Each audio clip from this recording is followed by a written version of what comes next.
12 భాషలలో 18 మంది దేశస్తులతో మాట్లాడుతున్నారు. ఈ విషయము వారందరికీ ఒక ఆశ్చర్యాన్ని కలుగు చేసింది. ఎవరికి ఏది ఆశ్చర్యం కలుగు చేసింది? 12 మంది అపోస్తలులు 12 భాషలలో ఆకాశం క్రింద వచ్చినటువంటి వారందరిలో వారి వారి భాషలతో మాట్లాడుతున్నప్పుడు, వారు భాషలతో మాట్లాడటం కాకుండా వారు దేవుని కార్యములను వారికి వివరిస్తున్నప్పుడు, ఆ భాషను విన్నవారు ఎలాంటి చదువు లేనటువంటి కామరులు, విద్య లేనటువంటి అనేక మంది విద్య లేనటువంటి వారు జాగరులు, ఇలాంటి వారు ఒక భాషను నేర్చుకోగలిగినంటే 1 సంవత్సరాలు పట్టవచ్చును. అయినా సరే 12 మంది 18 దేశస్తులతో 12 భాషలలో వారు స్పష్టముగా దేవుని కార్యములను వారు వివరిస్తున్నారు. ఆ విధంగా వివరిస్తున్నప్పుడు దాన్ని చూసినట్లయితే ఇతరులకి ఒక ఆశ్చర్యం కలుగు చేసింది. ఎలాంటి ఒక ఆశ్చర్యం గమనించాలి? 7వ వచనంలో అంతటా అందరూ విభ్రాంతి నుండి ఆశ్చర్యపడి, ఇదిగో మాట్లాడుచున్న వీరందరూ గలిలయులు కారా? మనలో ప్రతివాడు తాను పుట్టిన దేశ భాషలు వీరు మాట్లాడుతూ మనం వినుచున్నామేమి అని వారందరూ చెప్పుకోవడం జరిగింది. అంటే ఇక్కడ మనం ఆలోచించాల్సిన కొన్ని విషయాలు ఏమిటంటే, అపోస్తలులు దేవుని కార్యములను ఆనాడు వారికి వివరిస్తున్నప్పుడు విన్నటువంటి వారికి ఏదో ఒక రకమైన ఆశ్చర్యం అనేది వారికి ఏర్పాటు చేసింది. విభ్రాంతి, ఆశ్చర్యం ఏర్పాటు చేసింది. అలాగనే ఈనాడు మనము దేవుని కార్యములను సంఘంగా కూడుకొని వివరిస్తున్నప్పుడు ఇతరులు దాన్ని విన్నటువంటి వారికి ఆశ్చర్యం కలుగు చేయాలి. సంఘంగా కూడుకోవడానికి ఒక ఉద్దేశం ఏమిటంటే, సంఘంలో ఉన్న మనము హెచ్చరిక, క్షమాభివృద్ధి, ఆదరణ పొందడానికి. 2, సంఘపు వెలుగులో ఉన్నటువంటి వారు దేవుని కార్యములను మనము వివరిస్తున్నప్పుడు ఆ వివరణ అనేది ఇతరులకు ఏ విధంగా ఉండలేను? ఆశ్చర్యాన్ని కలుగు చేయవలేను. ఎలా ఆశ్చర్యాన్ని కలుగు చేయవలేను? ఎలాగున్నా స్పష్టంగా దేవుని కార్యములను వీరు వివరించగలుగుతున్నారు. అయితే ఈ విషయాన్ని విన్నటువంటి వారందరూ ఏం చేశారు? ఇప్పుడు విభ్రాంతిలో ఉంటారు, ఆశ్చర్యపడతారు. ఎలా ఇది సాధ్యం? వారందరూ పామరులే, చదువులేనటువంటి వారు.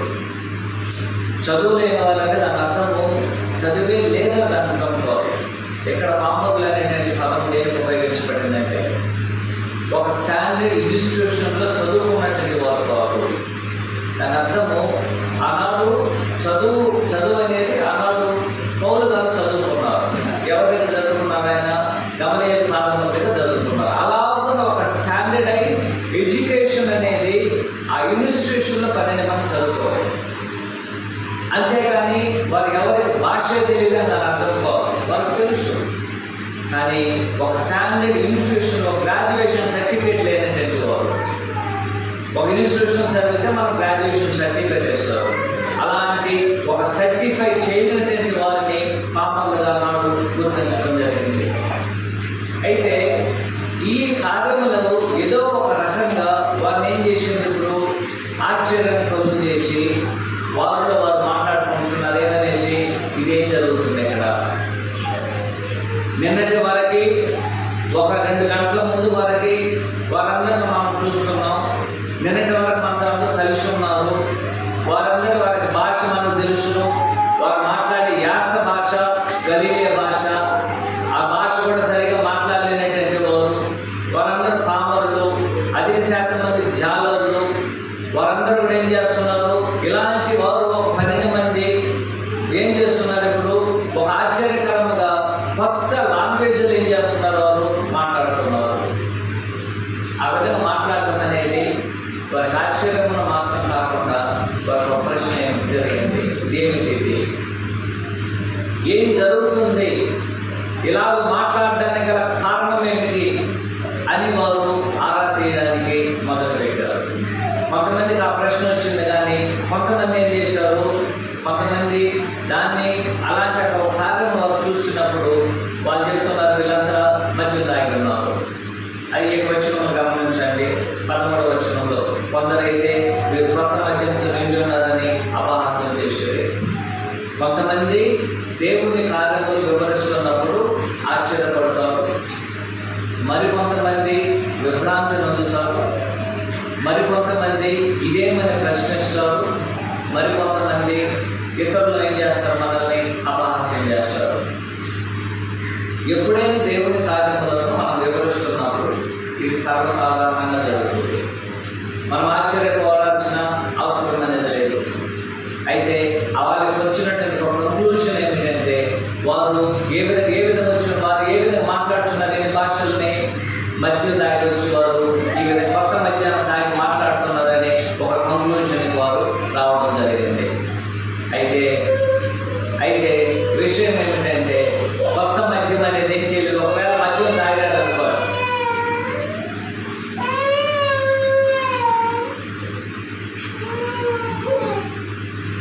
ఒకవేళ ఎవరైనా సరే మద్యాన్ని తాగినట్లయితే వారు ఏ భాషను సరిగా మాట్లాడలేరు. ఒకవేళ మద్యము మత్తులైనట్లయితే మనం సర్వసాధారణంగా మాట్లాడే మన భాషను ఏం చేయలేము, వారు సరిగ్గా మాట్లాడలేరు.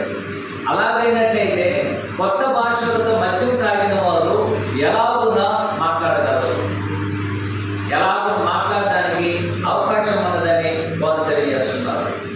కాబట్టి ఇక్కడ మనం ఆలోచించబోయేటువంటి ఒక ఆలోచన ఏమిటంటే, ఇదేమి అని ప్రశ్నించినప్పుడు దానికి ఒక సమాధానం అనేది అపోస్తలులు ఏం చేస్తున్నారు, ఇప్పుడు ఇవ్వడం అనేది జరుగుతుంది. దానికి ముందుగా అపోస్తలుల గురించి అసలుకి ఏది జరిగిందో ఒకసారి కొన్ని విషయములను మనం ఆలోచించాల్సిన అవసరం అనేది ఉంటున్నది.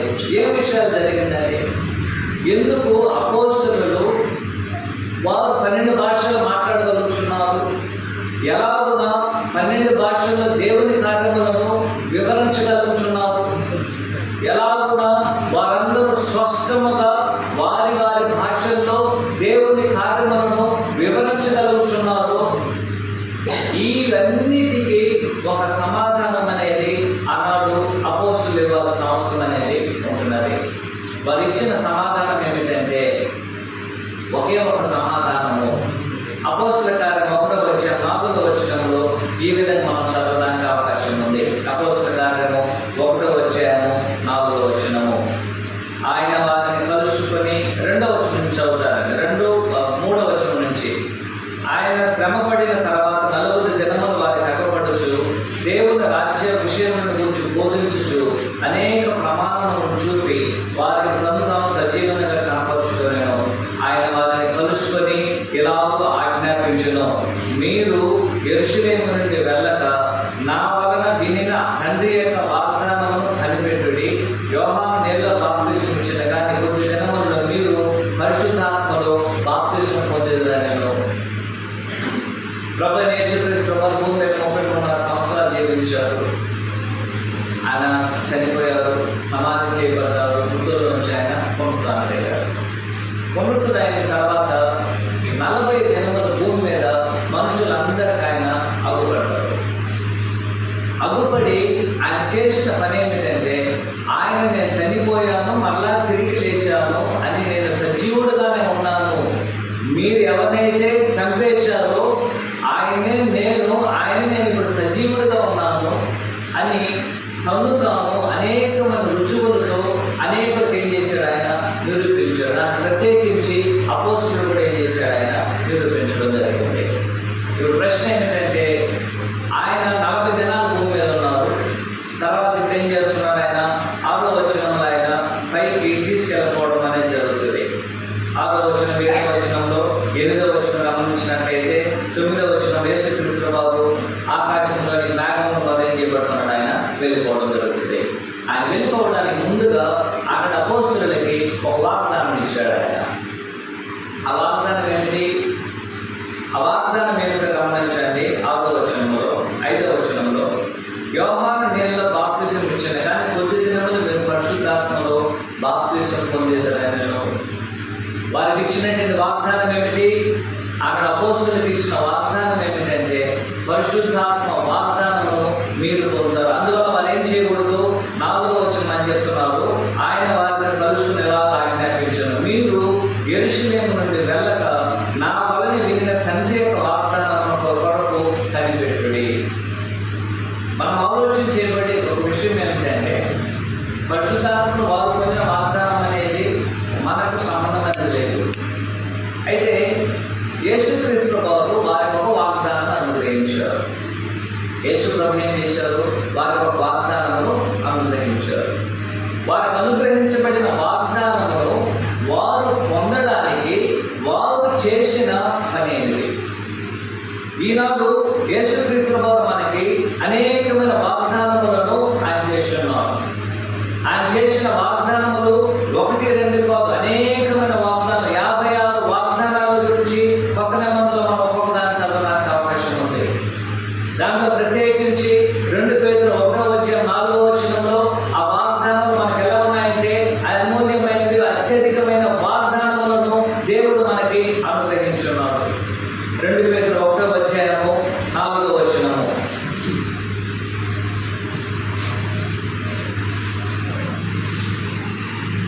ఆ మహిమ గుణాతిశయములను బట్టి ఆయన మనకు అమూల్యములను అత్యధికమైన వాగ్దానాలను అనుగ్రహించి ఉన్నాడు.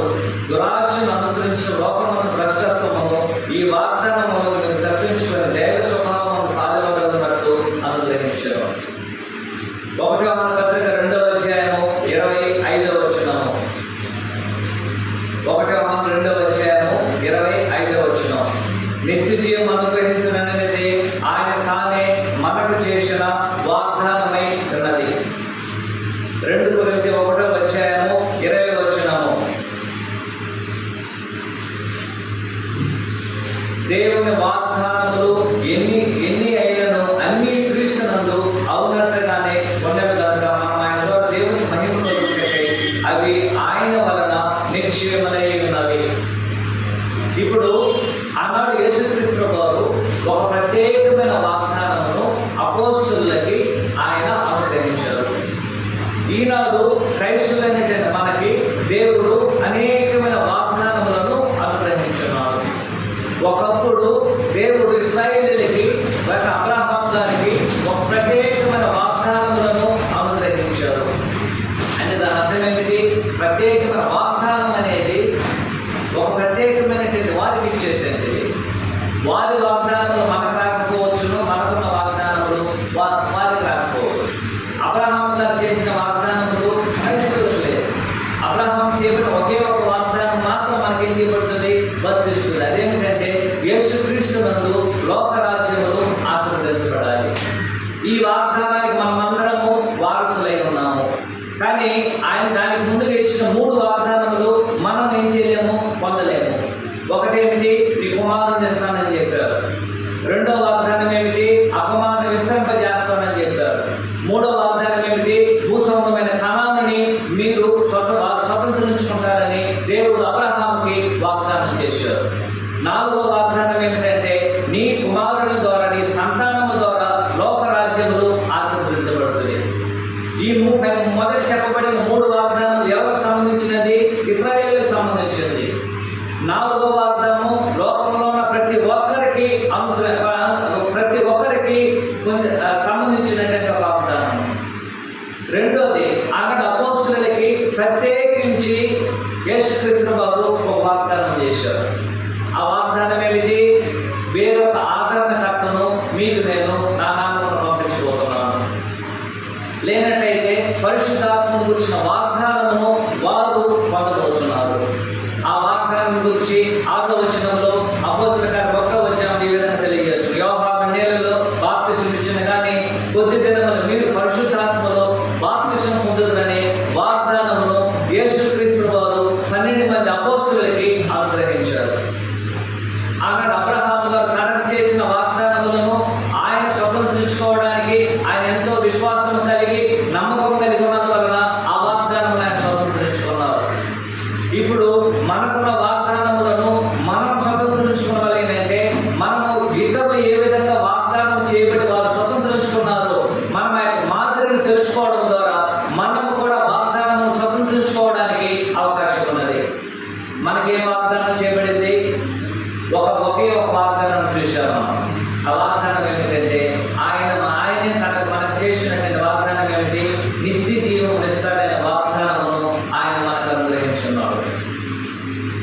రెండోది, మనము ఈ విశ్రాంతిని అనుగ్రహిస్తాడనే వాగ్దానం మనకి అనుగ్రహించబడింది. ఇంకొను అనేకమైన వాగ్దానాలు మనకు ఉన్నట్లుగా 2 Petrus 1:4 అనేది మనకి తెలియజేయబడుతుంది. ఇప్పుడు అబ్రహాం గారిని ఆయన స్వతంత్రించుకున్నారు, మనకి ఇప్పుడు సమస్య లేదు.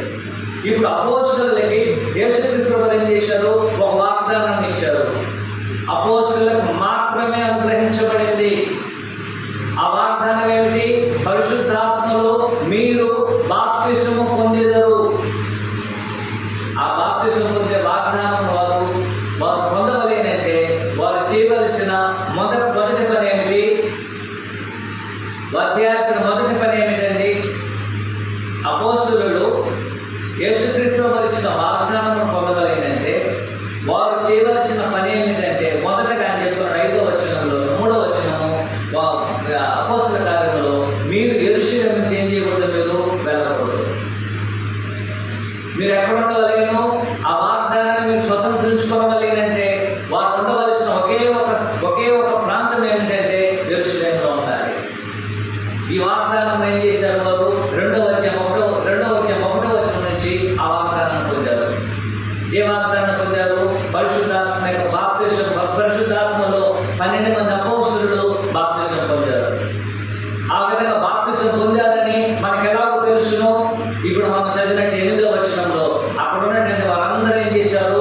వారందరి మీద పరిశుద్ధాత్ముడు నాలుకల వల్ల అగ్ని వంటి నాలుకలు వారి మీద వాలినప్పుడు వారందరూ పరిశుద్ధాత్మతో నింపబడిన వారే వారి భాషలలో వారితో మాట్లాడటం మాత్రం కాకుండా దేవుని కార్యములను వారు పుట్టిన భాషలో, మాతృభాషలో వారు మాట్లాడారు.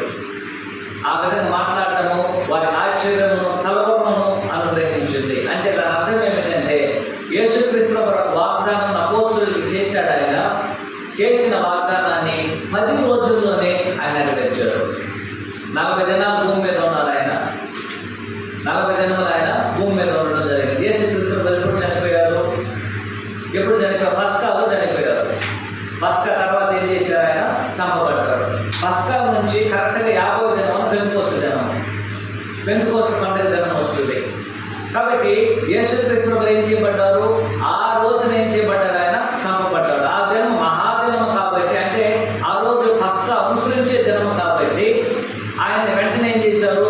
ఆయన సిలువ దించి పాతిపెట్టడం జరిగింది. 3 దినాల తర్వాత యేసుక్రీస్తు వారు లేచారు. లేచిన తర్వాత 40 దినములు మరల వారితో కలిసి ఉన్నారు. ఇప్పుడు ఎన్ని దినాలు అయిపోయింది? 40 దినాలు అయిపోయింది. ఇంకా ఎన్ని దినాలు ఉన్నది? 10 దినాలు ఉన్నది. యేసుక్రీస్తు వారు అపోస్తలులకు ఇచ్చిన వాగ్దానం ఏమిటంటే, పరిశుద్ధాత్మ మీరు బాప్తిసం పొందుతారు. ఆ 10 దినముల్లో వారు ఏం చేశారు? ఆ యేసుక్రీస్తు వారికి ఇచ్చిన వాగ్దానమును వారు పొందారు. ఆ విధంగా పొందారని చెప్పేటంటే 2వ అధ్యాయం. ఆ 2వ అధ్యాయంలో వారిని పొందాము అనడానికి ఒక నిరూపణ ఏమిటంటే, వారందరూ పరిశుద్ధాత్మతో నింపబడిన వారి భాషలతో మాట్లాడి దేవుని కార్యములు వివరించడం అనేది జరిగింది. ఇప్పుడు ప్రశ్న ఏమిటంటే, యేసుక్రీస్తు వారు ఒక వాగ్దానం అనుగ్రహించారు. ఆ వాగ్దానం అపోస్తలులు పొందారు. అంటే దానిని వారు అనుభవించారు, దాన్ని వారు స్వతంత్రించుకున్నారు. ఆ విధంగా వారు స్వతంత్రించుకోవడానికి వారు చేసినది ఏమిటి? 2, యేసుక్రీస్తు వారు మనకి ఏం చేస్తున్నాడు? ఆయన మనకు వాగ్దానం చేస్తున్నారు. ఆ వాగ్దానంలో ఒకటి ఏమిటంటే, నిత్య జీవం ఇస్తానని మనకు ఆయన ఏం చేస్తున్నాడు? వాగ్దానం ఇస్తున్నాడు. ఇప్పుడు వారు వాగ్దానం ఎలాగో స్వతంత్రించుకున్నారో ఆ క్రమాన్ని మనం తెలుసుకోవడం ద్వారా మనము కూడా మనకు చేయబడిన ఒక వాగ్దానమును మనము పొందడానికి అవకాశం ఉన్నది. అపోస్తలులు ఆనాడు వాగ్దానం పొందడానికి వారు చేసిన మొదటి పని ఏమిటి? ఏం పని చేశారండి? ఏం పని చేశారు వాళ్ళు? అపోస్తలుల కార్యం 1వ అధ్యాయం చూసుకోవాలి. 1వ అధ్యాయము మొదట వారు చేసిన పని ఏమిటి గమనించాలి. 2వ అధ్యాయం 1వ వచనము. పెంతెకోస్తు పండగ దినమున వచ్చినప్పుడు అందరూ ఒక చోట కూడి ఉండిరి. ఆ యేసుక్రీస్తు వారు తనకు అనుగ్రహించిన వాగ్దానం ఏమిటి? 1వ అధ్యాయము 3-4 వచనాల్లో పరిశుద్ధాత్మ మీరు బాప్తిసం పొందుతారు. ఈ వాగ్దానం వారు పొందవలేనంటే వారు ఏం చేయకూడదు? మొదటగా 3వ వచనం ప్రకారము వారు యెరూషలేము వదిలిపెట్టి వెళ్ళకూడదు. అలాగైనట్లయితే వారు ఏం చేయవలైన గమనించారు. మొదటగా వారందరూ ఒకటిగా కూడుకుని ఉండేది. ఎంతమందికి అయితే వాగ్దానం అనుగ్రహించవలైన యేసుక్రీస్తు వారు వాగ్దానం చేశారో ఆ 12 మంది ప్లస్ అనేకులు కూడుకున్నారు. ప్రత్యేకించి మనం 12 మందిని చూస్తున్నాం. ఆ 12 మంది అపోస్తలులు, 11 మంది అపోస్తలులు, ఒక ఆయన మత్తయి కూడా 1వ అధ్యాయం ఎన్నుకున్నారు. ఈ 12 మంది యేసుక్రీస్తు వారు అపోస్తలులకు చేసిన పరిశుద్ధాత్మలో పొందే బాప్తిసమును వారు స్వతంత్రించుకొని పొందవలేదంటే వారు చేయవలసిన మొదటి పని ఏమిటంటే అందరూ ఒకటిగా కూడుకున్నారు.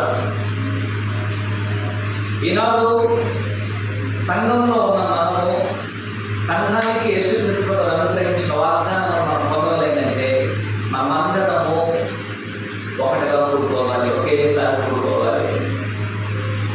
ఇక్కడ ఉన్నటువంటి 12 మందిలో మొదటగా 2 కూడుకోలేదు, తర్వాత ఒక 5 మంది కాలేదు, తర్వాత ఈ 9 మంది కాలేదు, తర్వాత 12 మంది కాలేదు. 124 మంది ఉన్నారు అక్కడ. అక్కడ ఉన్నటువంటి వారందరూ కూడా ఏం చేశారు? 2వ అధ్యాయం 1వ వచనం గమనించండి. పెంతెకోస్తు పండగ వచ్చినప్పుడు అందరూ ఒకే చోట ఉన్నారు. ఎంతమంది ఉన్నారండి? ఎంత కూడుకున్నారండి? అందరూ ఒకే చోట కూడుకునేది. అందరూ కూడుకోవాలి. మనం ఆరాధనను ప్రారంభించవలేనంటే మనం మొదట ప్రార్థన చేసిన తర్వాత పాటలు పాడుతున్నప్పుడు వాక్యాన్ని బోధిస్తున్నప్పుడు కూడుకోవడం కాదు. అందరూ కూడుకున్న తర్వాతే ఆనాడు దేవుని వాగ్దానం స్వతంత్రించుకోవడానికి వారికి అవకాశం ఏర్పడింది. సంఘంలో యేసుక్రీస్తు వారు అనేకమైన వాగ్దానాలు చేస్తున్నారు సంఘానికి. అదేమిటంటే సంఘములో ప్రతి మనుషుడు దేవుని జ్ఞానముతో నింపబడలేదు. ఆ వాగ్దానం మనకు జరగలేదంటే సంఘంలో ఉన్నటువంటి మనమందరము ఒకే సమయములకు అందరూ కూడుకోవలేను. ఎప్పుడైనా ఈ 30-40 సంవత్సరాలలో ఈ ఓలూరు గ్రామం తీసుకోవాల్సిన ఒక్కసారి కూడుకున్న చరిత్ర ఉందండి. ఇంతవరకు ఆ చరిత్ర లేదు. ఇప్పుడు ఆ చరిత్ర లేదు, భవిష్యత్తులో కూడా ఏర్పడదు. కారణం ఏమిటంటే దేవుని వాగ్దానం పొందాలనే కోరిక లేకపోవడం, దేవుని ఆశీర్వాదం పొందాలనే ఒక ఆసక్తి లేకపోవడం, దేవుని యొక్క ప్రేమను పొందగలిగిన, దేవుని యొక్క సహవాసమును పొందగలిగిననే ఒక అనాలోచన. ఆనాడు వారు యేసుక్రీస్తు వారు ఇచ్చిన ఆజ్ఞను వారు పొందడానికి అందరూ కూడుకున్నారు. భర్త మాత్రం కూడుకోలేదు. భార్యను ఇంట్లో పెట్టి ఇంటికి భార్యను పంపించి భర్త ఇంట్లో కూర్చోలేదు. ఎంతమందికి అయితే వాగ్దానం అనుగ్రహించబడిందో అందరూ కూడుకున్నారు. ఎప్పుడు అందరూ ఒకరు కూడా ఏం చేయలేదు, ఆప్షన్ కాల. సంఘంలో ఉన్నటువంటి వారందరూ సంఘంలో ఆరాధన మనం ప్రారంభించడానికి ముందుగానే అందరూ కూడుకోవలేము. అందరూ కూడుకోవాలి. ఆనాడు యేసుక్రీస్తు వారు అనుగ్రహించిన వాగ్దానమును వారు పొందడానికి వారు చేసిన మొదటి పని ఏమిటంటే అందరూ కూడుకునేది. వారు ముందుగానే రాకపోయినటువంటి వారు పిలుచుకొచ్చారా నాకు తెలియదు. ప్రభు యొక్క ఆసక్తిని కనపరచడానికి వారందరూ ఒకటిగా చేర్చారా నాకు తెలియదు. అయితే వారు సంఘంలో ఆనాడు ఆ వాగ్దానం పొందడానికి అందరూ కూడుకున్నారు. దాని అర్థము ఎంతమందికి అయితే వాగ్దానం అనుగ్రహించబడిందో అందరూ కూడుకున్నారు. ఈ వారం నేను రాలేదని చెప్పిన వాళ్ళు ఎవరు లేరు అక్కడ. ఈ వారం నాకు వచ్చే వారం వద్దామని చెప్పిన వాళ్ళు ఎవరు లేరు అక్కడ. అందరూ కూడుకున్నారు. ఇక్కడ మనమందరం కూడుకున్నామండి. అందరూ కూడుకుంటున్నాము. ఎందుకు కూడుకోవడం లేదంటే, ఒకటి మనకున్నటువంటి బలహీనతలు, మనకున్నటువంటి పనులు, మనకున్నటువంటి అనాలోచన, మనకు ఆసక్తి లేకపోవడం. సంఘం ఆరాధన 6 గంటలకు అన్నప్పుడు 6 గంటలకు అందరూ కూడుకోవాలి. ఆబ్సెంటిజం అనేది ఉండకూడదు. ఆబ్సెంటిజం అనేది ఉండకూడదు. వీరు కూడుకున్నది ఎప్పుడు కూడుకున్నారు గమనించండి. ముందు వారు తెల్లవారిన తర్వాత 3వ జాము కూడా కాదు, 9 గంటల ముందు కూడుకున్నారు. కాబట్టి మనం ఏ టైంలో కూడుకుంటున్నాం? మొదటి జాము కూడా కాలేదు, 9 గంటలు కూడా కాలేదు, దానికి ముందుగా వారు కూడుకున్నారు. కాబట్టి సంఘంలో ఉన్న మనము సంఘం యొక్క ఆశీర్వాదములను, సంఘంలో ప్రభు చేసిన వాగ్దానములను, సంఘము కొరకైన ప్రతి కార్యములను మనం పొందలేనంటే, ఆశీర్వాదాలు పొందాలంటే, దేవుని యొక్క వాగ్దానముల ఫలితాలు మనం పొందలేనంటే, దేవుని యొక్క సమాధానం మనం పొందాలంటే, ఆయన ప్రేమను పొందాలంటే, కనికరాన్ని పొందాలంటే, ఆయన కృపను పొందాలంటే, ఆయనను బాగుపరచాలంటే, ఆయన మనకి ఇచ్చినటువంటి వాగ్దానాలు అన్నీ ఉన్నాయి. అందరూ ఏం చేయాలి? తోటలో కూడుకోవాలి. అవునండి. ఎవరైనా సరే ఇక్కడ మినహాయించబడ్డారా? 1వ అధ్యాయం 3-4 వచనాల్లో ప్రభు ఎవరికి వాగ్దానం చేశారు? అపోస్తలులకు వాగ్దానం చేశారు. అపోస్తలులకు ఆయన వాగ్దానం చేసినప్పుడు 2వ అధ్యాయం 1వ వచనంలో ఎంతమంది కూడుకున్నారు? 12 మందికి ఆయన వాగ్దానం చేశారు. యేసుక్రీస్తు 12 మందికి వాగ్దానం చేస్తే ఒకరు తక్కువ అయిపోయినందువల్ల 11 మంది మనం కూడుకున్నాం. తర్వాత ఇంకొకరిని పిలుపుదామని లేదు ఆయన. మొదటి వారు ఏం చేశారు? ఆ లేకపోయినట్టు ఒక ఆయనని ఫిలప్ చేశారు. ఎవరు 20 గారు చనిపోయారు, అయితే అయిపోయింది. అయితే ఆయన స్థానంలో ఒకరిని ఎన్నుకోవాలన్నాము. ఎన్నుకొని ఆ 12 మందిని ఏం చేశారు? వారు కంప్లీట్ చేశారు. సంఘంలో అందరూ కూడుకోకపోయినట్లయితే ఇతరులు ఏం చేయవలేను? కూడుకోవడానికి ప్రయాసపడాలి. వారు కూడుకోవడానికి ఆసక్తిని కనపరచాలి. లేనట్లయితే సంఘములకు ప్రభు మనకు అనుగ్రహించిన వాగ్దానముల ఆశీర్వాదములను ఖచ్చితంగా మనం పొందలేము. సంఘంలోనికి మనకు అనుగ్రహించిన గొప్ప ఆశీర్వాదం ఏమిటంటే, మనమందరం హెచ్చరిక, క్షేమాభివృద్ధి, ఆదరణ పొందడము. సంఘంగా కూడుకోవడానికి గల ఉద్దేశం ఏమిటి? 1 కొరింథీ 14:3 వచనంలో సంఘంలో కొరింథీ సంఘం కూడుకోవడానికి గల ప్రాథమికమైన కారణము, ఒక కారణం చెప్పబడింది గమనించండి. 1 కొరింథీ 14:3 వచనం, క్షేమాభివృద్ధి, హెచ్చరిక, ఆదరణ కలుగునట్లు సంఘంగా మనం కూడుకోవాలి. ఈ 3 విషయాలు జరగాలి సంఘంలో. మనకి ఆదరణ, హెచ్చరిక, క్షేమాభివృద్ధి కలగాలి. దేవునికి మహిమ కలగాలి. దేవుని మనం ఆరాధించాలి. ఈ ఆరాధనలో 2 కార్యక్రమాలు. 1 దేవునికి మహిమ చెందుతుంది, 2 మనకి హెచ్చరిక, క్షేమాభివృద్ధి, ఆదరణ పొందాలి. ఇది మనకి దేవుడు అనుగ్రహించిన ఆశీర్వాదం. అంటే సంఘంలో కూడుకున్నప్పుడు ఆ సంఘంలో నాకు హెచ్చరిక, క్షేమాభివృద్ధి, ఆదరణ పొందవలేనంటే, ఆదరణ కలగవలేనంటే అందరూ కూడుకోవలేను. No absenteeism. ఎవరో రాలేదనేటువంటి ఉండనే ఉండకూడదు. అందరూ ఏం చేయాలి? మొదటగా కూడుకోవలేము. 2 అందరూ ఎక్కడ కూడుకున్నారు గమనించాలి. ఎక్కడ కూడుకున్నారంటే అదే 2వ అధ్యాయం 1వ వచనం, అపోస్తలుల కార్యం 2వ అధ్యాయం 1వ వచనం. పెంతెకోస్తు పండగ దినం వచ్చినప్పుడు అందరూ ఒకే చోట కూడుకునేది. మనం చెప్పొచ్చి మేము ఇంట్లో ఆరాధన చేసుకోవచ్చు కదా, చేసుకోవచ్చు, కానీ దేవుని ఆశీర్వాదం రాదు. ఒకవేళ ఇంట్లో కూడుకునేటువంటి ఒక విధానము, ఒకవేళ మనకి ఆరోగ్యమే బాగలేకపోతే పడకలోంచి లేకపోయినట్లయితే దాని సంగతి వేరే. మన పనుల రోజు మన పనులు చేసుకుంటూ ఉదయం నుంచి సాయంకాలం వరకు 3 పూట్ల బాగా భోజనం చేస్తూ అయినా సరే సంఘానికి రాకపోయినట్లయితే ఆశీర్వాదం రావాలంటే ఎలా వస్తుంది? దేవుడు నాకు మేలు చేయాలి అంటే ఎలా దేవుడు చేస్తాడు? దేవుడు నాకు నా జీవితాన్ని సరిచేయాలి, నాకు సమాధానం, ఇంట్లో అశాంతి ఉంది, శాంతి కావాలి, సమాధానం కావాలి,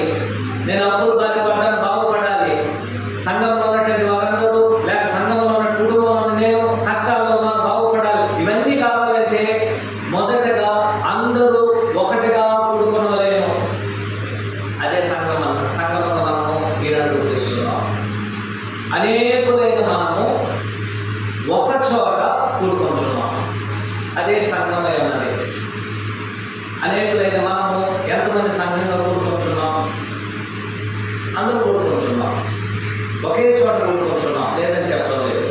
కానీ ఒకేసారి చేయడం లేదు, మనము కూడుకోవడం లేదు. ఒకేసారి చేయడం లేదు, మనము కూడుకోవడం లేదు. 122వ కీర్తన 1-2 వచనాలు.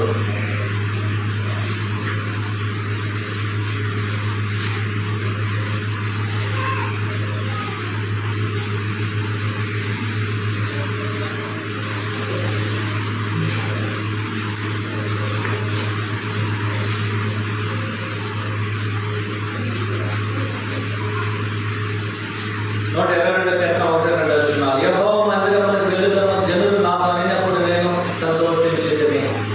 యెరూషలేమా, మా పాదము నీ గుమ్మములో నిలుచుచున్నది. ఎంత ఆనందంగా ఉందో అన్న ఇశ్రాయేలు పరిస్థితి గమనించారు. దేవుని మందిరంలో వారు వెళ్ళడానికి వారు ఇతరులు పిలుస్తున్నారు. ఆ పిలుపు జనులకు సంతోషాన్ని ఇచ్చిందంట. 1వ వచనంలో యెహోవా మందిరము వెళ్తున్న జనులు నాతో అనినప్పుడు నేను సంతోషించిందని. అయ్యా మనం ఆరాధనకు వెళ్దామా, ఆదివారం 6 గంటలకు మన ఆరాధన అని నేరుగా బైబిల్ని చేతిలో పెట్టుకొని ఎవరు కనబడకుండా రావడం కాదు. ఎంతమంది అయితే మనతో కూడా రావాలనుకుని ప్రేమ కలిగి ఉన్నామో వారందరినీ మనం పిలవాలి, వారి జనులతో చెప్పాలి అని చెప్తున్నాడు. ఆ విధంగా నన్ను పిలవడం అనేది నాకు సంతోషకరమైనటువంటిది. రెండోది గమనించాలి, యెరూషలేములో అంటే అక్కడ దేవాలయం ఉన్న ఇశ్రాయేలుకి, ఆ యెరూషలేములో ఆయన గుమ్మములో నా పాదములు, యెరూషలేము మా పాదములు గుమ్మములు నిలుచుచున్నది. ఎంతో సంతోషకరమైనది. సంఘంగా కూడుకోవడంలో ఉన్న ఆనందము మీరు ఇంకా దాన్ని రుచి చూడకపోయినట్లయితే ఇంకా మనము ఆ సంఘంలో ఆశీర్వాదాలకు మనం దూరంగానే ఉన్నాం. సంఘములోని దేవుని ఆరాధించడం ఎంత సంతోషకరమైనది. మన జీవితంలో ప్రతిరోజు మనం పడే కష్టాలు, బాధలు, శ్రమలు, హింసలు, మనకున్న సమస్యలు వీటన్నిటిని మర్చిపోయి దేవుని యొక్క సన్నిధికి వచ్చి దేవుని యొక్క సన్నిధిలో ఒక్కటిగా మనం అందరం కూడుకొని దేవుని ఒకే ఏకముగా పాటలు పాడి ఏకముగా దేవునికి ప్రార్థన చేసి దేవుని మాటలను విని మనం 1 గంటను 2 గంటలు దేవుని యొక్క సన్నిధిలో మనం నిలిపినట్లయితే ఒకసారి నిలిపి చూడండి, దాంట్లో ఉన్నటువంటి సంతోషం అనేది మీకు అర్థమవుతుంది.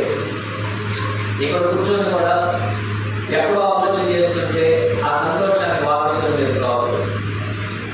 ఇక్కడ కూర్చొని ఎక్కడో మనం చింతిస్తున్నట్లయితే మనకి ఇవ్వబడిన వాగ్దానము, హెచ్చరిక, క్షేమాభివృద్ధి, ఆదరణ మనం పొందడానికి అవకాశం లేదు అన్నాడు ఇశ్రాయేలు. మన సంతోషం ఏమిటంటే ఎప్పుడెప్పుడు మేము యెరూషలేముకు వెళ్ళి దేవుని మందిరంలో కూర్చొని మేము ఏం చేయాలనుకుంటున్నాము, దేవుని యొక్క సన్నిధిలో గడపాలనేది మా యొక్క ఆలోచన. కారణం ఏమిటంటే వారికి ఉన్న ఆసక్తి, వారు పొందేటువంటి ఆశీర్వాదాలు నిర్ణయించినది. కాబట్టి 2 విషయాలు ఏమిటంటే మనం చూసినటువంటిది, ఒకటి దేవుని ఆశీర్వాదాలు, దేవుని వాగ్దానాలను వారు పొందడానికి చేసిన 2 విషయాలు ఏమిటంటే, ఒకటి అందరూ కూడుకున్నారు, 2 అందరూ ఒకే చోట కూడుకున్నారు. ఒక ఆయన ఒక చోట, ఇంకొక ఆయన ఒక చోట, అందరూ ఒకే చోట కూడుకున్నారు. 3వది ఏమిటంటే వారందరూ ఒకే ఉద్దేశం కొరకు కూడుకున్నారు. వారు కూడుకోవడానికి గల ఉద్దేశం ఏమిటి? ఒకే ఉద్దేశము. ఆ ఉద్దేశం ఏమిటంటే యేసుక్రీస్తు వారు తనకు అనుగ్రహించిన వాగ్దానం పొందాలనేది వారికి ఉన్నటువంటి ఏకైక ఉద్దేశము.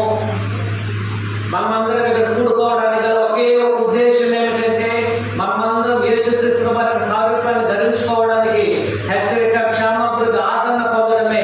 మనమందరము సంఘంలో ప్రకటించబడిన దేవుని జ్ఞానాన్ని సంపాదించడానికే, మనమందరం నిత్య జీవాన్ని స్వతంత్రించుకోవడానికి, మనమందరం పరలోకం వెళ్ళడానికి, దేవుని గురించి యేసుక్రీస్తు వారి గురించి తెలుసుకోవడానికి మనమందరము ఒకే ఉద్దేశంతో కూడి ఉన్నాము. ఇక్కడ కూడుకొని వేరే ఉద్దేశాన్ని ఆలోచన చేసే పొరపాటు అయిపోతుంది. ఇక్కడ మనమందరం ఒకటిగా కూడుకొని తప్పుగా ఆలోచన చేస్తే ఉద్దేశం అనేది నెరవేరదు. ఇక్కడ వారు కూడుకున్నటువంటి ఒకే ఒక ఉద్దేశం, అందరూ ఉన్నారు, ఒకే చోట ఉన్నారు, ఒకే ఉద్దేశం కొరకు ఉన్నారు. మనం కూడుకున్నట్టు మనమందరికి ఒకే ఉద్దేశం ఉండాలి. ఈ ఆరాధన నా జీవితానికి సంతోషం ఇవ్వాలి. ఈ ఆరాధన నాకు హెచ్చరిక, క్షేమాభివృద్ధి, ఆదరణ ఇవ్వాలి. ఈ ఆరాధన ద్వారా నా జీవితంలో నేను సంతోషించాలి, నా కష్టాలను మర్చిపోవాలి, నా బాధలను మర్చిపోవాలి, నాకున్న సమస్యలన్నింటినీ నేను దూరం అవ్వాలి, దేవుని యొక్క సన్నిధిలో నేను చేరి సంతోషించాలని ఒక మంచి హృదయంతో ఇక్కడ మనం దేవుని సన్నిధి చేరాలి. వారికి ఇవ్వబడిన ఒకే ఒక ఉద్దేశము, వారందరూ యేసుక్రీస్తును తనకు అనుగ్రహించిన వాగ్దానమును పొందడానికి. ప్రేమ సహోదర సహోదరులారా, మనం కూడుకునే ఉద్దేశం అది కానట్లయితే కూడుకోవాల్సిన అవసరమే లేదు. వాగ్దానాల గురించి మనకు ఇబ్బంది లేదు, ఆసక్తి లేదు అన్నట్లయితే మనం అలా కూడుకోవాల్సిన అవసరం అనేది లేదు. అక్కడ గురించి సంఘం దేని కొరకు కూడుకున్నారు? ఒకే ఒక ఉద్దేశం, హెచ్చరిక, క్షేమాభివృద్ధి, ఆదరణ పొందడానికి. ఆనాడు అపోస్తలులు దేని కొరకు కూడుకున్నారు? యేసుక్రీస్తు తనకు అనుగ్రహించిన వాగ్దానమును పొందడానికి ఒకే ఉద్దేశం. ఇప్పుడు క్రీస్తుని మనం ఎందుకు కూడుకుంటున్నాము? ఒకే ఒక ఉద్దేశము, సంఘంలో మనం అందరము కట్టబడడానికి, హెచ్చరించబడడానికి, బాధల్లో ఉంటే ఆదరించబడడానికి. ఈ ఉద్దేశం తప్ప మరి ఏ ఉద్దేశం లేదు. కాబట్టి వారు చేసిన 3 పనులు ఏమిటి? ఒకటి, అందరూ కూడుకున్నారు. అంటే దాని అర్థము సంఘంలో 50 మంది ఉంటే 50 మంది కూడుకున్నారు. 49 మంది కూడుకోలేదు, 50 మంది కూడుకున్నారు. సంఘంలో 100 మంది ఉంటే 100 మంది కూడుకున్నారు. 99 మంది మాత్రం 100 మంది కూడుకున్నారు. ఎందుకంటే ఆ తప్పిపోయిన ఒక్క గొర్రె కూడా యేసుక్రీస్తు వారికి ఇంపార్టెంటే. అయ్యా ఈరోజు 5 రాలేదు, యేసుక్రీస్తు వారు ఒక గొర్రె, తన 100 గొర్రెలు ఒక గొర్రె తప్పిపోతేనే ఆయన దాన్ని వదిలిపెట్టాల. దాన్ని తీసుకొచ్చేంత వరకు దాని కొరకు ఆయన పరిగెత్తారు. ఎందుకంటే ఒకరు కూడా, ఒక గొర్రె విషయంలో కూడా తన యొక్క ప్రేమ అనేది తొలగిపోదు. ఎందుకంటే ఆ గొర్రె కొరకు కూడా ఆయన ప్రాణం నిలిచున్నాడు. సంఘంలో 100 మంది ఉన్నట్లయితే 100 మంది కూడుకోలేరు. 2, సంఘంలో 100 మంది ఉన్నట్లయితే 100 మంది ఒకేసారి కూడుకోలేరు. 3, సంఘంలో 100 మంది ఉన్నట్లయితే 100 మంది ఒకే ఉద్దేశం కొరకు కూడుకోలేరు. మనకు ఒకే ఉద్దేశం ఉండాలి. వేరే ఉద్దేశాన్ని పెట్టుకొని వచ్చినట్లయితే దానివల్ల మనకి నష్టమే తప్ప ప్రయోజనం ఏది ఉండదు. మనకు కావాల్సినంత ఒకటి, దేవుని జ్ఞానాన్ని నేను పొందాలి, హెచ్చరిక, క్షేమాభివృద్ధి, ఆదరణ పొందాలి, పరలోక మార్గాల విషయం నేను బోధించబడాలి. మనమందరం ఏం చేయబడలేము? మనమందరము దేవుని జ్ఞానం చేత మనకు ఉన్నటువంటి సమస్యలన్నిటి నుంచి విడిపోయినటువంటి వారిపై ప్రశాంతంగా దేవుని సన్నిధిలో కూర్చొని ఆయన మనం ఆరాధించాలి. అది పూర్ణ హృదయంతో, పూర్ణ ఆత్మతో, పూర్ణ మనసుతో మనమందరము దేవుని సన్నిధిలో కూర్చోవాలి. కాబట్టి ఆనాడు వారు చేసినటువంటి 3వ పని ఏమిటంటే వారందరూ ఒకే ఉద్దేశం నిమిత్తము వారు కూడుకున్నారు. కూడుకున్నట్లయితే వారందరూ ఏం చేశారండి? అందరూ ప్రార్థన చేస్తున్నారు. కూడుకొని ఏం చేస్తున్నారంటే వారు 14 వచ్చిన 1వ అధ్యాయము అపోస్తలుల కార్యము 1వ అధ్యాయము 14వ వచనం. వీరందరూ వీరితో కూడా కొందరు స్త్రీలను, యేసు తల్లి మరియు ఆయన సహోదరులు యాకోబు మనసులో ఎడతెగక ప్రార్థన చేయుచుండిరి. అందరూ కూడుకున్నట్లయితే వారందరూ కూడుకున్నారు. అందరూ ఒకే స్థలంలో కూడుకున్నారు. అందరూ ఒకే ఉద్దేశం కొరకు కూడుకున్నారు. అందరూ ఏ విధంగా ప్రార్థన చేస్తున్నారండి? ఆయన ఏ విధంగా ప్రార్థన చేస్తున్నారు? ఒకే మనసులో ఎడతెగక ప్రార్థన చేస్తున్నారు. వారికి ఉన్నట్లయితే ఒకే, అందరూ 100 మంది ఉన్నారు సరే, ఆ 100 మందికి ఒకే మనసు ఉన్నది. ఒకే మనసుతో వారు ప్రార్థన చేశారు. మనం కూర్చున్నట్లయితే మనము ఒకే మనసుతో సహోదరులు ప్రార్థన చేస్తున్నట్లయితే ఆ ప్రార్థనతో మనమందరం మనసులు కలపాలి. ఆ ప్రార్థనతో మనమందరం అంగీకరించాలి. ప్రార్థన అయిపోయిన తర్వాత ఏం ప్రార్థన చేశారు తెలియకుండా అందరూ ఆమె చెప్తున్నారు, మనం చెప్పేవారు.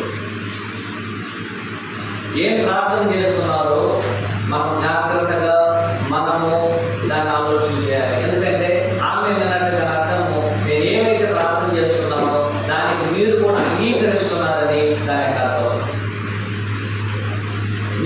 అంగీకరించాలంటే నా యొక్క ప్రార్థన కూడా మీరందరూ నేను ఏం చేస్తున్నానో మీరేం చేస్తున్నారో దాన్ని నేను గమనించాలి, మనం అందరం గమనించాలి. అప్పుడే ఏక మనసు అనేది దొరుకుతుంది. కాబట్టి కూడుకున్నట్లయితే వారందరూ ఏం చేయాలి? ఇప్పుడు ఏక మనసుతో వారు కూడుకోవాలి.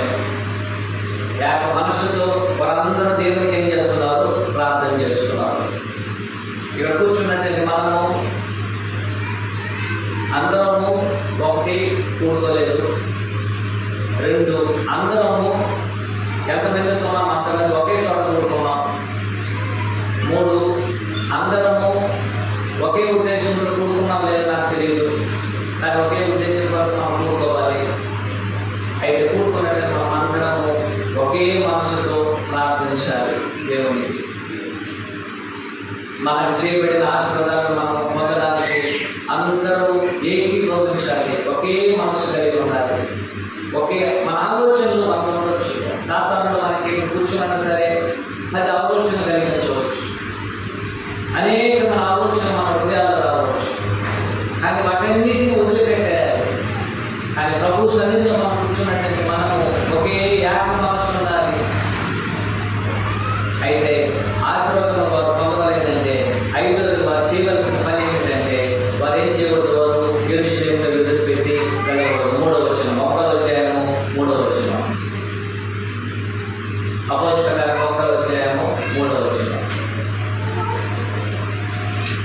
అపోస్తలుల కార్యము 1వ అధ్యాయం 3వ వచనం. ఆయన 4వ వచనం. ఆయన వారిని కలుసుకుని ఎలాగంటే మీరు యెరూషలేము నుండి వెళ్ళక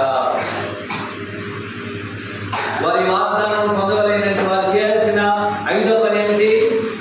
వారు చేసిన 5వ పని ఏమిటంటే ఈ 10 దినములు యెరూషలేము నుంచి బయటకే పోలేదు.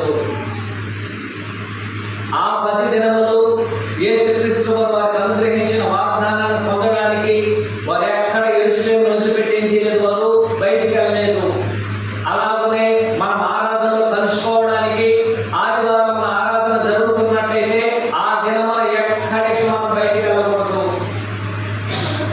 ఆరాధన మాత్రమే మన యొక్క ప్రయారిటీగా ముఖ్యమైనదిగా ఉండలేదు. ఆరాధన మాత్రమే, ఆ ఆరాధనలో మనం కలుసుకొని దేవుని ఆశీర్వాదం పొందలేదంటే మనం ఏం చేయకూడదు? ఆ దినమున ఎక్కడ ఆరాధన కలుసుకుంటున్నామో అక్కడే మనం ఉండవలేదు, కానీ దాన్ని విడిచిపెట్టి మనము వెళ్ళకూడదు. అన్నాడు వారు విడిచిపెట్టి వెళ్ళున్నట్టయితే ఆ వాగ్దానం వారు పొందేటట్టుకోవాలి. మనము ఈ సంఘం మూలంగా దేవుని ఆశీర్వాదం మనం పొందవలేదంటే ఆరాధన మనం కలుసుకోకుండా అక్కడ లేనట్టయితే మనం దాన్ని పొందేవారు. ఆరాధన మనం ఎరిగినట్టయితే మనము ఆ దినాన్ని ఆరాధనకి తప్ప మిగిలిన దానికి ఎక్కడ విడిచిపెట్టేకపోతున్నాం. అది ప్రభు దినం, అది ప్రభు కొరకు ఇచ్చినట్టు మన జీవితాన్ని ఆ దినంలో ప్రభు కొరకు కేటాయించాలి, ప్రభు కొరకు మనం ఇవ్వాలి. అలాగున వారు ఏం చేశారు? ఇప్పుడు ఆ వాగ్దానం పొందారండి. యేసుక్రీస్తు చెప్పినట్లుగానే 10 దినాలు ఏం జరిగింది? వారు చేసిన 5 పనులు చేశారు. ఒకటి ఏం చేశారు? ఒకటి అందరూ కూడుకున్నారు. 2 అందరూ ఒకే చోట కూడుకున్నారు. 3 అందరూ ఏం చేశారు? అందరూ అందరూ ఒకే ఉద్దేశం వరకు కూడుకున్నారు. 4 అందరూ ఏక మనసుతో ఎడతెగక ప్రార్థన చేశారు. 5 వారందరూ ఆ వాగ్దానం పొందడానికి ఆ దిన వాగ్దానం పొందేంత వరకు, అంటే ఆశీర్వాదం పొందేంత వరకు వారు ఏం చేయలేదు? వారు ఆ పట్టణాన్ని విడిచి వెళ్ళలేదు. మన ఆరాధన కలుసుకోవడానికి మరి ఎక్కడ ప్లాన్స్ కూడా మనము అవుట్ సైడ్ చేసుకోకూడదు. అలా చేసుకున్నట్టయితే ఏం జరిగిందో చెప్పేటంటే 2వ అధ్యాయం. ఆ 2వ అధ్యాయంలో ఏం జరిగిందో గమనించాలి. 2వ వచనం నుంచి అప్పుడు వేగముగా వీచుచున్న బలమైన గాలి ఒక ధ్వని వంటి ఆకాశం అకస్మాత్తుగా వారు కూర్చున్న ఇల్లంతా నింపబడెను. మరి అగ్నిజ్వాల 4 విభాగించబడినట్లు వారు కనబడి వారిలో ఒక్కొక్కరి మీద వాళ్ళగా అందరూ పరిశుద్ధాత్మలో నిండిన వారి ఆత్మ వారికి వాక్శక్తి అనుగ్రహించిన కొలది అన్ని భాషలలో మాట్లాడేది. ఎంతమంది మాట్లాడారని? 14వ వచనం. అయితే పేతురు ఆ 11 కూడా లేచి బిగ్గరగా వారు చెప్పారు. ఎంతమంది మాట్లాడారు?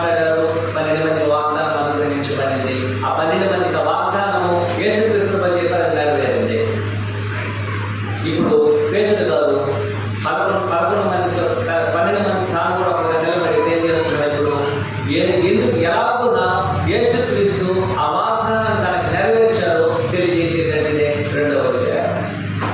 ఎలాగో నెరవేర్చబడిందని, ఎలాగో నెరవేర్చబడిందో ఒక్కొక్క వచనాన్ని ఆయన తెలియజేసుకోవడం జరిగింది. ఆ వాగ్దానం అనేది ఎలా నెరవేరింది?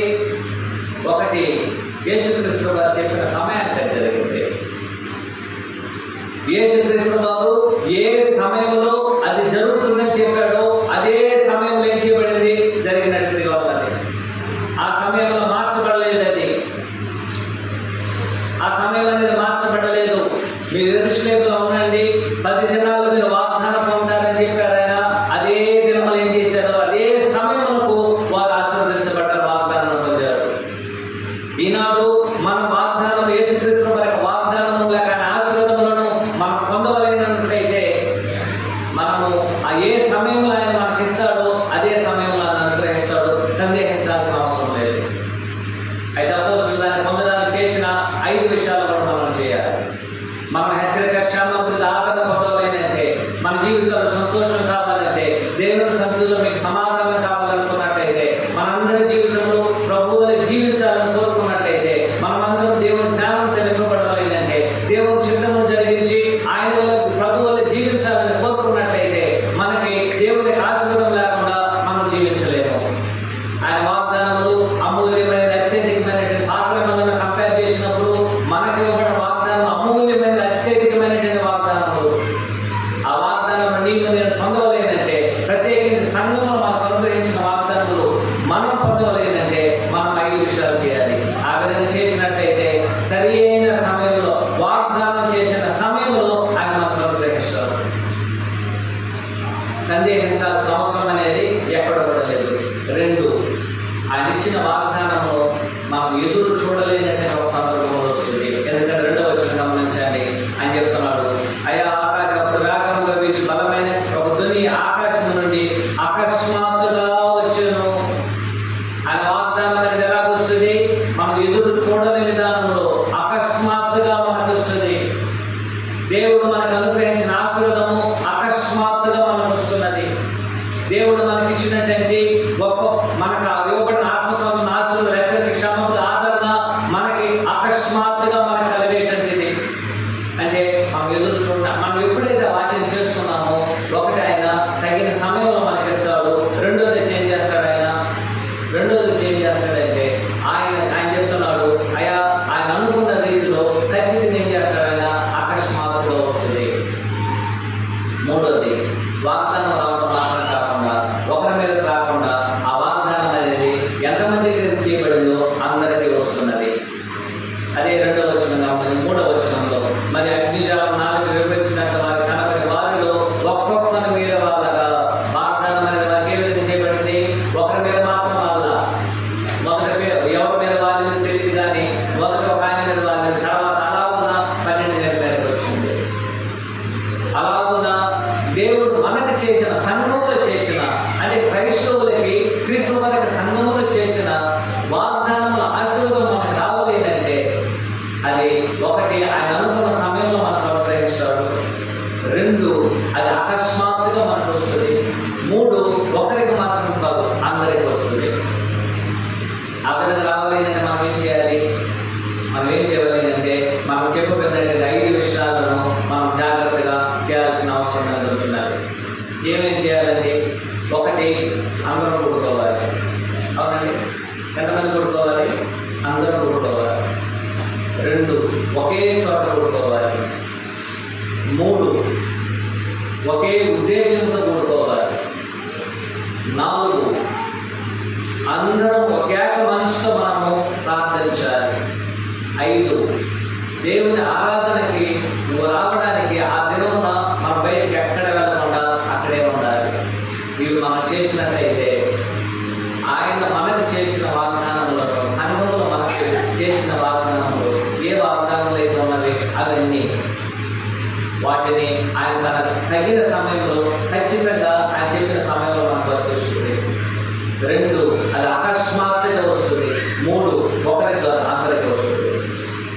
అలాంటి ఒక నిలకడైనటువంటిదే యేసుక్రీస్తు వారు ఆయన అపోస్తలులకైనను ఈనాడు ఆయన శరీరమైన సంఘానికి ఆయన చేసినటువంటి గొప్ప ఆశీర్వాదములు. అవి మనం పొందడం ఏంటంటే మనకున్న ఒకే ఒక మార్గము, ఆ యొక్క ప్యాటర్న్, ఆ మాదిరిని మనము అనుసరించడమే. కాబట్టి సంఘంతో కూడుకోవడం ఇంపార్టెంట్, లేదా చెప్పడం లేదు, కానీ అందరూ కూడుకోవడం ఇంకా ఇంపార్టెంట్. 2, అందరూ ఒకే సమయంలో కూడుకోవడం ఇంపార్టెంట్. 3, అందరూ ఒకే దగ్గర కూడుకోవడం ఇంపార్టెంట్. అందరూ ఒకే ఉద్దేశం నిమిత్తము, అందరూ ఒకే మనసులో ప్రార్థన. ఆ విషయంలో మనం ఏం చేయకూడదు, మనమందరము ఎక్కడ కూడా ఆరాధన ఉన్నట్టయితే బయట వెళ్ళాలని ఆలోచన ఉండకూడదు, బయట పనుల గురించి ఆలోచన చేయకూడదు, బయట జరిగే ఏదైనా కొన్ని కార్యక్రమాల గురించి ఆలోచన చేయకూడదు. ఆరాధన ఉన్నట్టయితే మన ఫోకస్, మన ఉద్దేశం, మన ఆలోచన అది మాత్రమే ఉండాలి. ఇది ప్రభుదేమో ప్రభు వరకు చేద్దాం. ఆనాడు ఇశ్రాయేలుకి 100లో 10% దేవునికి ఇవ్వాలి. 100% వారి పంట పడిందంటే దాని 10% ఏరియాలో దేవునికి ఇవ్వాలి. 2, 7 దినాలు 1 దినాల్లో ప్రభుత్వం ఇవ్వాలి. 6 దినాలు పని 7వ దినాన్ని నీరుగా ప్రభుత్వం. అలాగే ఈనాడు మనకి ఇవ్వబడి 7 దినాలు 1 దినాన్ని ప్రభు వరకు మనం వెళ్తాం. అదే ప్రభు దినాలు. మనకి కలిగినటువంటి వాటిని వర్తింపులు తెద్దాం. మనకు ఉన్నటువంటి వాటిలో దేవునికి ఆ దినాన్ని మనం కేటాయించుతాం. ఆ దినం అంటే దాని అర్థం ఏంటి? మన సమయాన్ని, మన యొక్క శక్తిని, జ్ఞానము, మనకున్న తెలివి, జ్ఞానము, మరి ముఖ్యంగా పూర్ణ హృదయం, పూర్ణ మనస్సును దేవుడు చేస్తారు. అవి ఇచ్చి దేవుని ఆశీర్వాదాలు పొందడానికి మనం ముందుకు వెళ్దాం.